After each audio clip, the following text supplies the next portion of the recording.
besoin de toi, maître. Heureuse est la mère qui t'a porté et allaitée. Heureux plutôt ceux qui écoutent la parole de Dieu et qui l'observent.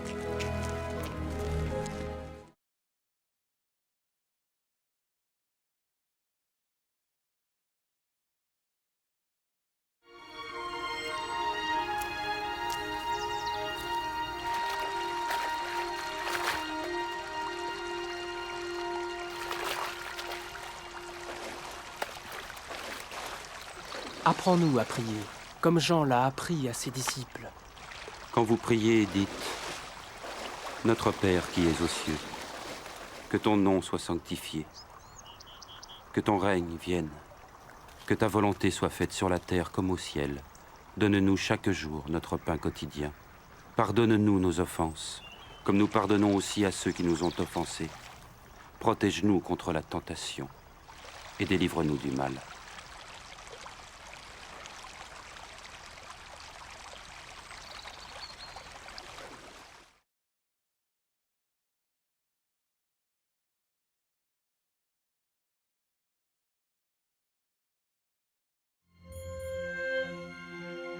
Dans les Saintes Écritures, Dieu déclare que le Messie viendrait pour être le sauveur du monde. La vie de Jésus prouve qu'il est bien celui dont les prophètes avaient parlé. Ésaïe a prophétisé que la Vierge deviendrait enceinte et qu'elle enfanterait un fils. Des siècles plus tard, la naissance de Jésus accomplissait cette prophétie.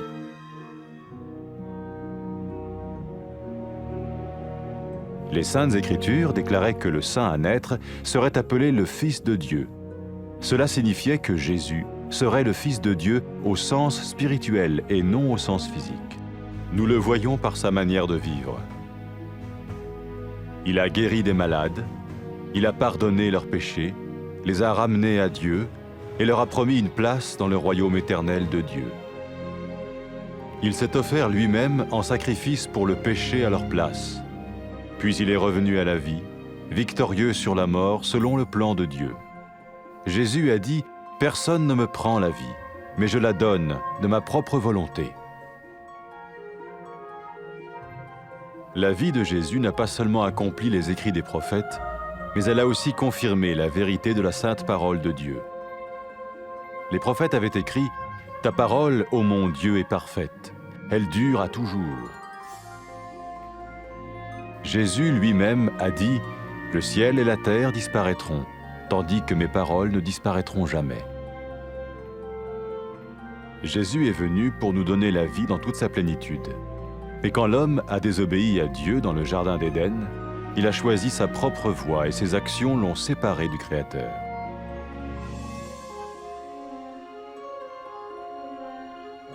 Les Saintes Écritures déclarent que tous ont péché et que le salaire que paye le péché, c'est la mort. Il s'agit de la mort spirituelle, éternelle séparation d'avec Dieu. Mais tout comme Dieu a donné un bélier pour qu'il meure à la place du fils d'Abraham, ainsi il a envoyé Jésus, le Messie, mourir à notre place. Sa vie, sa mort et sa résurrection restaurent la relation entre Dieu et tous ceux qui mettent leur confiance en lui. Maintenant, non seulement Jésus pardonne les péchés de ceux qui le suivent, mais il les sauve aussi du jugement éternel de Dieu. Ils sont sûrs d'aller au paradis et de vivre avec lui pour toujours. C'est cette vie et cette liberté de la culpabilité et du pouvoir du péché que Jésus offre à chacun aujourd'hui. Cela ne veut pas dire suivre une religion, mais choisir d'avoir foi en Jésus qui dit « Je me tiens à la porte et je frappe. Si quelqu'un entend ma voix et ouvre la porte, j'entrerai chez lui. » Cela veut dire se tourner vers Dieu et croire que Jésus vient dans nos vies pardonner nos péchés et nous rendre tels qu'il veut que nous soyons. Il ne suffit pas d'approuver intellectuellement ce qu'il dit, ni de vivre une expérience émotionnelle. Nous le recevons par grâce, au moyen de la foi, par un acte de notre volonté. Lorsque quelqu'un est prêt à suivre Jésus le Messie, il peut lui parler par une simple prière. Peut-être êtes-vous prêt maintenant à ouvrir votre vie à Dieu. Si oui, vous pouvez vous joindre à la prière suivante, silencieusement. dans votre cœur. Seigneur Jésus, j'ai besoin de toi. Merci d'être mort sur la croix pour mes péchés.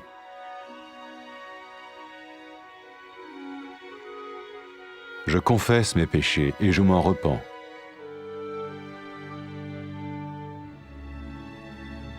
Je t'ouvre la porte de ma vie et je te reçois comme mon Sauveur et Seigneur.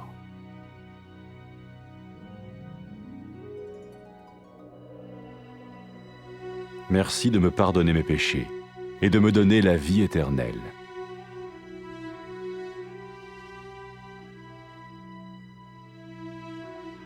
Fais de moi le genre de personne que tu veux que je sois. Maintenant que je deviens l'un de ceux qui te suivent. Amen.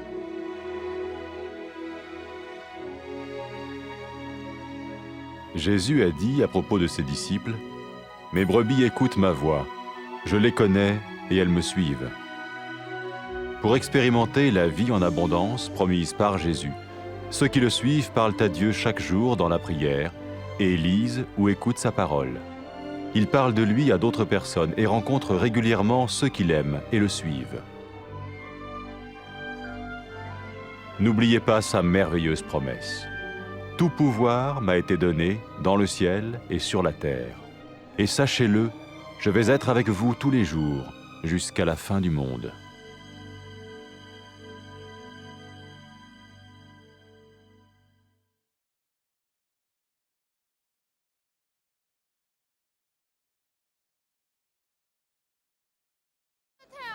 मुबारक है वो माँ जिसने आपको जन्म दिया और परवरिश की। मगर मुबारक हैं वो जो खुदा का कलाम सुनते और उस पर अमल करते हैं।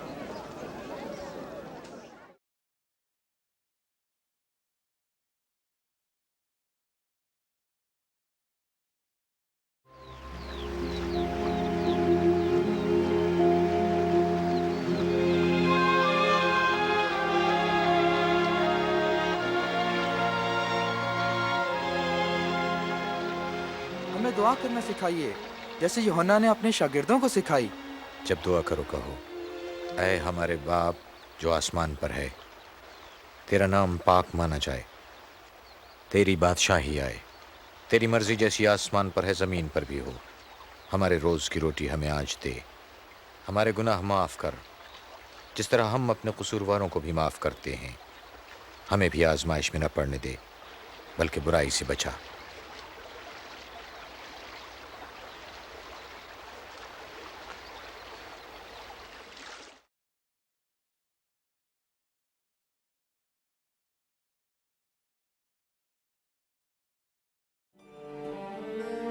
कलाम मुक़द्दस में मरक़ूम है कि खुदावंद खुदा मसीह को भेजेगा ताकि वो गुनाहगारों को बचाए और खुदा के साथ उनके रिश्ते को बहाल कर दे। यसू मसीह की ज़िंदगी वाज़े तौर पर इस बात की तस्दीक करती है कि आने वाला निजात दहिंदा वही है जिसका खुदा ने वादा फरमाया था। यशायाह नबी की मार्फत लिखा है कि एक कंवारी हामला होगी और बेटे को जन्म देगी, और ऐसा ही हुआ। मुक़द्दसा मरियम जो कंवारी थीं, क़ादिर मुतलक की कुदरत से हामला हुई और उनसे यसू अल मसीह पैदा हुए। जैसे कि कलाम मुक़द्दस में लिखा है कि यसू अल मसीह की पैदाइश खुदा की तरफ से इस बात की अलामत थी कि यही बच्चा मसीह है जिसे खुदावंद खुदा ने अपना बेटा कहकर पुकारा है। जब लोगों ने यसू को देखा तो उन्होंने खुदा की कुदरत और क़ुव्वत को देखा। आपने लोगों को शिफा बख्शी और उनके गुनाह माफ किए। आपने उनसे अपनी अबदी बादशाहत में जगह देने का वादा फरमाया। यसू ने तमाम बनी नौ इंसान की खताओं के वास्ते अपनी जान फिदिये में दी। यसू मसीह मरने के बाद फिर जिंदा हुए, जो इस बात की दलील है कि उसकी कुदरत मौत के इख्तियार से कहीं बढ़कर है। यसू अल मसीह ने फरमाया कि मुझे अपनी जान देने और उसे फिर लेने का भी इख्तियार है। यसू मसीह की जिंदगी बिल्कुल वैसी ही थी जैसी नबियों की मार्फत पेशनगोइयां की गई थीं। यसू मसीह की जिंदगी इस बात का सबूत थी कि नबियों की मार्फत खुदा का कलाम सच्चा और ला तब्दील है। जैसा कि नबियों की मार्फत फरमाया गया था कि कलाम खुदा हर ऐब से पाक और अबदी है। यसू मसीह ने खुद फरमाया कि आसमान और जमीन टल जाएंगे लेकिन मेरा कलाम अबद तक कायम रहेगा। इब्तिदा में खुदा ने आदम और हव्वा को पैदा किया ताकि वो खुदा की रफाकत में खुश रहें, लेकिन उन्होंने खुदा पर भरोसा ना किया और उसकी हुक्मदूली की, उनकी इस नाफरमानी ने उन्हें खुदा से जुदा कर दिया। कलाम मुकद्दस में ये लिखा है कि सब इंसानों ने गुनाह किया और गुनाह का नतीजा मौत है। गुनाहगार लोग खुदा की हुजूरी में ठहर नहीं सकते। मगर जिस तरह खुदा ने एक मेंढा मुहैया किया कि वह अब्राहम के बेटे की जगह कुर्बान हो, उसी तरह यसूल मसीह को दुनिया में भेजा कि वो बनी आदम की खातिर कुर्बान हो। यसू मसीह की जिंदगी मौत और जी उठने की सच्चाई पर ईमान लाने की वजह से बनी आदम का रिश्ता खुदा से बहाल हो गया। पतरस ने फरमाया कि यसू मसीह ही वो शख्सियत हैं जिनके मुतालिक अंबिया ने फरमाया है कि जो कोई यसू पर ईमान लाएगा खुदा उसके गुनाह माफ कर देगा। लिहाजा वो जो यसू पर ईमान लाते हैं जहन्नुम की सजा से बच जाएंगे और अबद तक खुदा की हुजूरी में रहेंगे। जब यसू मसीह मुर्दों में से जी उठे तो उन्होंने अपने शागिर्दों से कहा कि सारी कौमों में मेरे नाम से इस बात की मनादी की जाएगी कि खुदा उन सब के गुनाह माफ फरमाएगा जो अपने गुनाहों से तौबा करते, मेरे जी उठने पर ईमान रखते और खुदा की तरफ रुजू करते हैं। यसू ने यह भी फरमाया कि मैं खुदा का पाक रूह भेजूंगा ताकि वो मेरे लोगों के साथ रहे और उन्हें सच्चाई की राह दिखाए और उस पर चलने की कुव्वत बख्शे। जब एक गुनाहगार औरत ने अपने गुनाहों से तौबा की और यसू की पैरवी करने लगी तो यसू ने उससे कहा, तेरे गुनाह माफ हुए क्योंकि तुम मुझ पर ईमान लाई हो, इसलिए तुमने निजात पाई।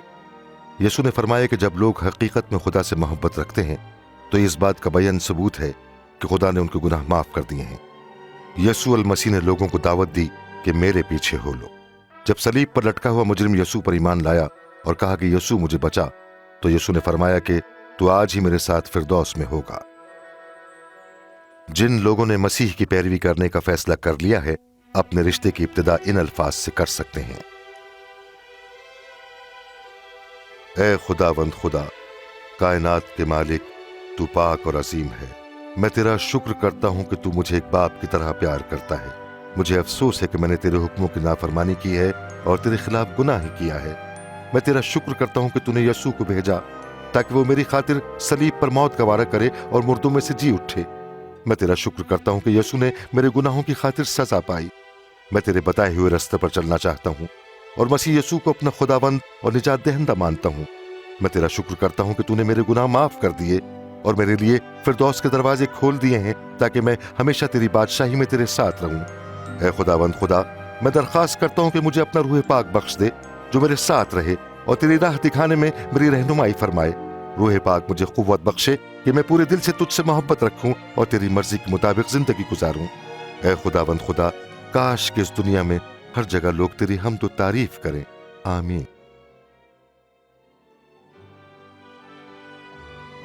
यसू अल मसीह ने अपने लोगों के मुतालिक फरमाया कि मेरी भेड़ें मेरी आवाज सुनती हैं, मैं उन्हें जानता हूं और वो मेरी पैरवी करती हैं। यसू अल मसीह के लोग उन सब से रफाकत रखते हैं जो यसू से मोहब्बत रखते और हर रोज उससे हम कलाम होते और कलाम में मुकद्दस का मुताला करते हैं। वो उसकी पैरवी करते और उसकी मोहब्बत का दूसरों से बयान करते हैं। यसू रूहुल कुद्स के वसीले से जो उसके लोगों के दिलों में रहता है उनकी मदद और रहनुमाई फरमाता है। जब यसू अपने आसमानी तख्त की जानिब बादलों पर उठाए गए तो उनके पैरोकारों ने उनके इस कौल को ज़हन नशीन कर लिया कि आसमान और ज़मीन का कुल इख्तियार मुझे दिया गया है और याद रखो कि मैं दुनिया के आखिर तक तुम्हारे साथ हूँ।